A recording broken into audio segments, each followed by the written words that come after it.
Good evening and salutations, my B&B fans. You know, if you've been to my live streams for a while, you know my jester named Ron, call him Ronnie Ron. He always says about B&B being rinse and repeat. Now, Hope, which is annoying at best, is pretty much justifying her reasons for why her and Carter did what they did to Ridge and the company.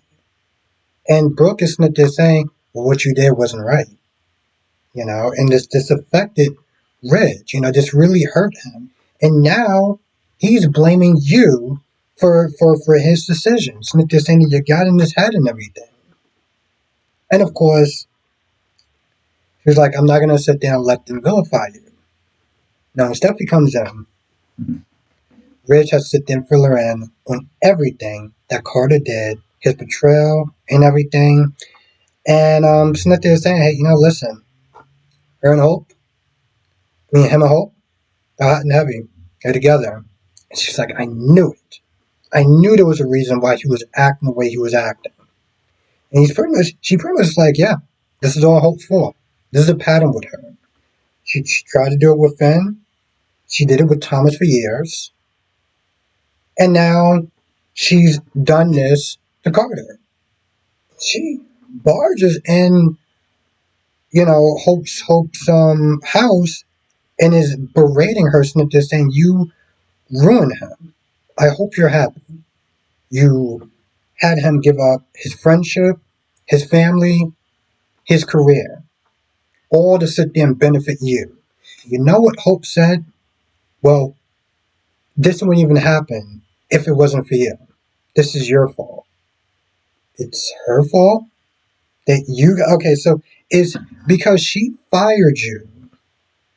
This gives justification for why you did what you did. Let's be real for a hot minute. As upset as she is about Carter losing his job, getting fired, and being upset, hell, you should be happy that he's not, I don't know, behind jail. Because in all reality, it is a federal crime what he did. So while she's sitting there saying, well, this is unfair, let's put it this way. This is the least of what he deserves for what he did. His ass should be behind bars. He ruined his reputation. Your name means everything in this business. In any sort of business and industry and stuff like that, when you sit there and look up somebody who's actually made it and you sit there and see that, oh yeah, you're not coming back from that so easily and so fast. That's going to take a long time, if ever. And even then, it's still going to be stained. It's kind of like you spilling, I don't know, red wine on a white shirt. There's always going to be that residue there. You're always going to see it a little bit. It's a scar. It's a blemish on your record and your reputation. And that's something, yeah, he chose to do, so I'm not going to sit there and blame her. But your actions, it is what it is. And Hope, in a sense, I don't want to sit there and say she has to live with that, but there's going to be a part of her that's going to feel guilty because she did sit there and coach him into it. She coached him into it. She sat there and said, well, this is your decision. No, you wanted him to do this because it also benefited you. And that's exactly what Steffi said. The Queen of LA was essentially right. Now, Katie is not talking to Will. Eventually, Electra comes in, talks a little about her past. She does sit there and say she was trying to get away from something at home, but she doesn't sit there and say what it is, and they don't pressure her. So they decide to go out for lunch and everything, and Remy is looking at his phone of Electra, because, that's not weird at all. Isn't it okay to sit there and admire a beautiful woman, but, bro, you ain't even dating her. You got her picture in your screensaver right there, my guy. What are you doing? Or at least it was, I thought. But he does sit there and tell Sheila, listen, he moved to be with her. You moved to be with her. Are you? I know in some circles this may come across as romantic, like, oh my goodness, he loves her so much. And I know in other circles it could be like, bro, she don't even know that you feel that way. You moved all the way across country to sit there and be with her. And I can see how some people could be like, that is some creepy ass shit. So Will and Electra get there to get a table, and they were talking about Remy at the office, and when he was there, he was like, yeah, that's cool, a little piece of home or whatever to kind of make you feel serene or whatever. That's cool. And then he meets Remy, and when Remy looks at Will, it's like, oh, you're here with him, and his energy changes a little bit, and then after a while, Will's energy changes too. You know, um,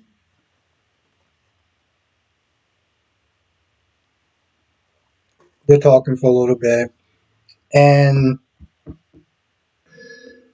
there's something, the way they're talking and everything like that. Maybe he sensed a certain level of neediness or whatever, or something, where it's like maybe he's reading Remy like, oh, you're that guy who wants to be with that girl, who likes that girl, and is getting those unrequited feelings back.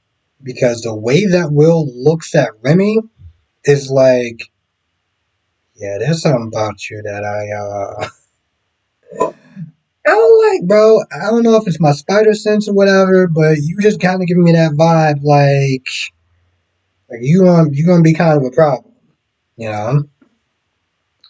I don't know.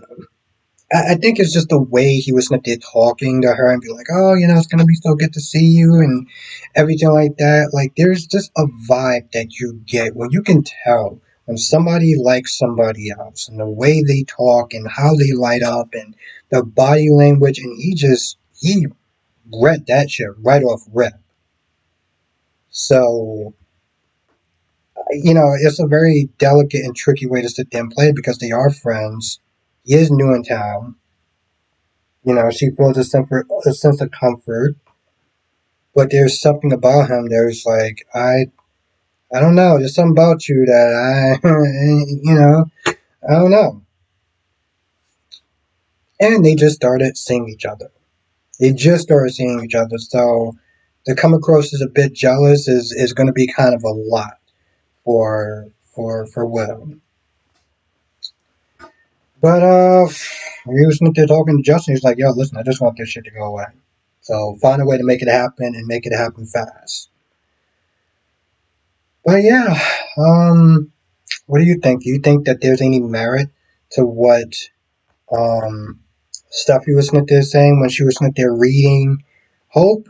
Because Hope just seemed like she didn't really have a lot of legs to stand on. All she kept doing was sit there playing a blanket. But you did this to me, so we had to do that. You did this to me, and he's a good man. You did this to me, so I love him, and he did what he thought was right. And it's like, you there's no level of maturity when it comes to it, because she knows that even if she felt that way, it doesn't give her a right to sit there and do what she did. And maybe on some level that she has a certain sense of responsibility towards his decisions. We're like, hey, listen, you kind of, this is your pattern, and you did this with Thomas. You used him as a sex toy. You did this with Carter, you know, and you're not even owning up to it. You're acting like everything that you did or everything that they did was justifiable. With Thomas, oh, I wasn't ready, but I still want to do this. I still want to knock boots and have you blow up my back. Like, no, that's the thing about Hope that I don't like. And that she stands there and tries to act like she's in the right in some sense. And it's like, I can see why people don't like her.